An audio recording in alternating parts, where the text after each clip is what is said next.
KEYC News Now to Go is sponsored by River's Edge Hospital and Clinic. People caring for people. Moments like these make life worth living. River's Edge Hospital and Clinic is your partner in taking control of your own health. Take your steps towards a lasting tomorrow. River's Edge Hospital. Hello and thanks for joining us for this KEYC News Now to Go update. I'm Jackson Jirik. In a few minutes, I'll be joined by First Alert meteorologist Caitlyn Lorr with a look at today's forecast and beyond. We'll start with some national news. Today, President Donald Trump is expected to meet with his cabinet at the White House. It comes a day after he pressed pause on his punishing reciprocal tariffs against most countries, except for China. The move sparked an ongoing surge in U.S. and world stock markets, though some U.S. business owners say the move just adds to their uncertainty. CBS News' Jared Hill has more from New York. Wednesday's Wall Street rally rippled across the world. This morning, global markets opened much higher after President Trump paused his punishing tariffs for at least 90 days. The decision less than 24 hours after they kicked in. The bond market right now is beautiful. But yeah, I saw last night where people were getting a little queasy. Acknowledging investor unease was linked to his decision.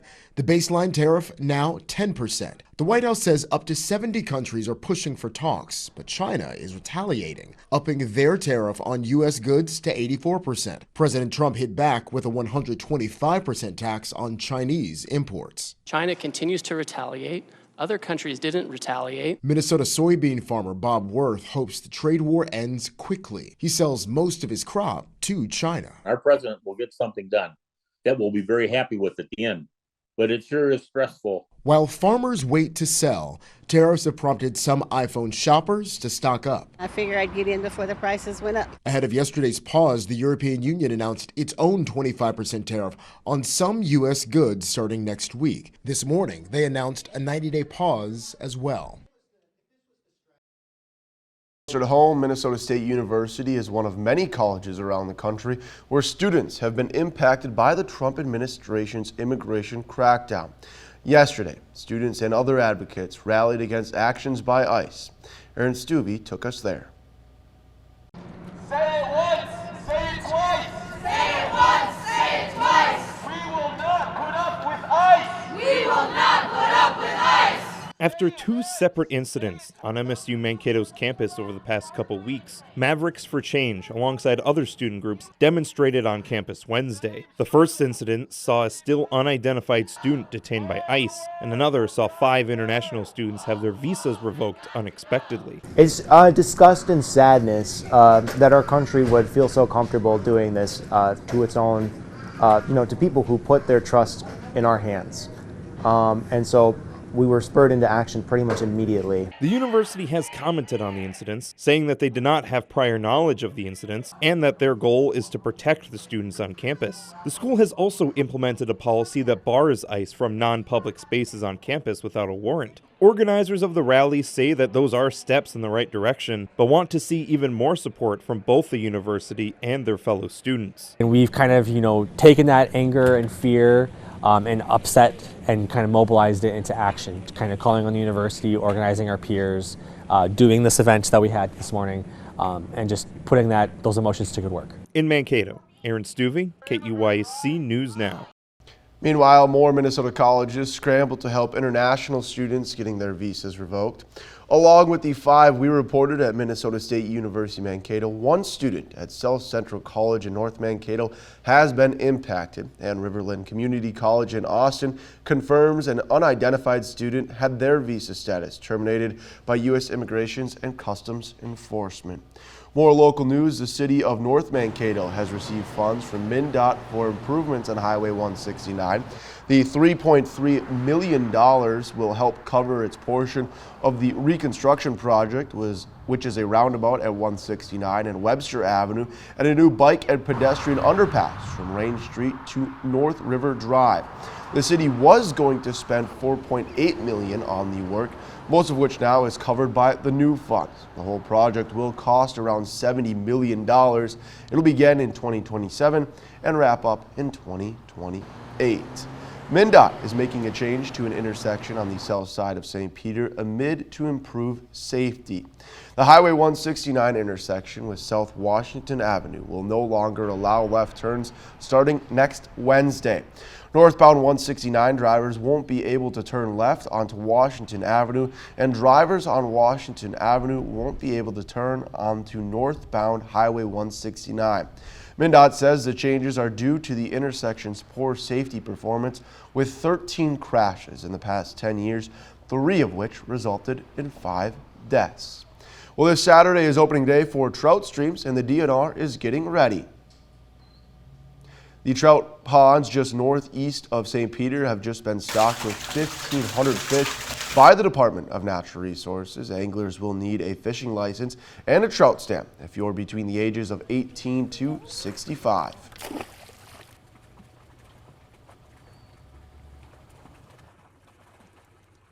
Access for everybody, and it looks like it's going to be nice this weekend too. I'll probably be working, but if I wasn't, I'd be out here trying to catch some trout. Trout are cool. They're really pretty fish, and they fight hard, and they're aggressive. You know, they haven't been fed in the hatchery.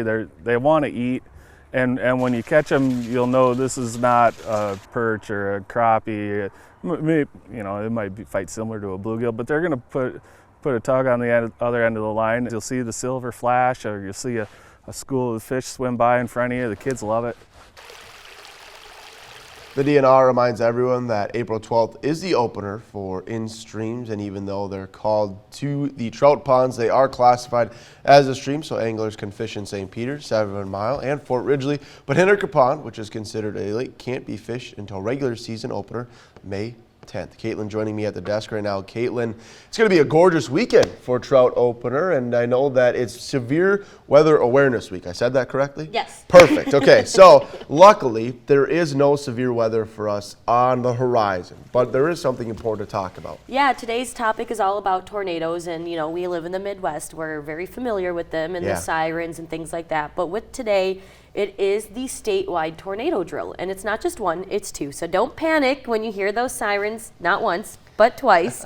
And you're gonna use that time to create that plan of action with your family, so that way you know, and your kids or your loved ones or your pets know where to go and know what to do in those situations if it ever unfolds here. So let's kind of recap. I know Sean's been talking about it all week because it is twice today, and it's not on Wednesday, which is we usually get that test the first Wednesday, I believe, of every month. Now, that didn't happen yet because it is Severe Weather Awareness Week, so that tornado drill is actually today at 1:45 and again at 6:45 this evening. So you are going to hear them go twice.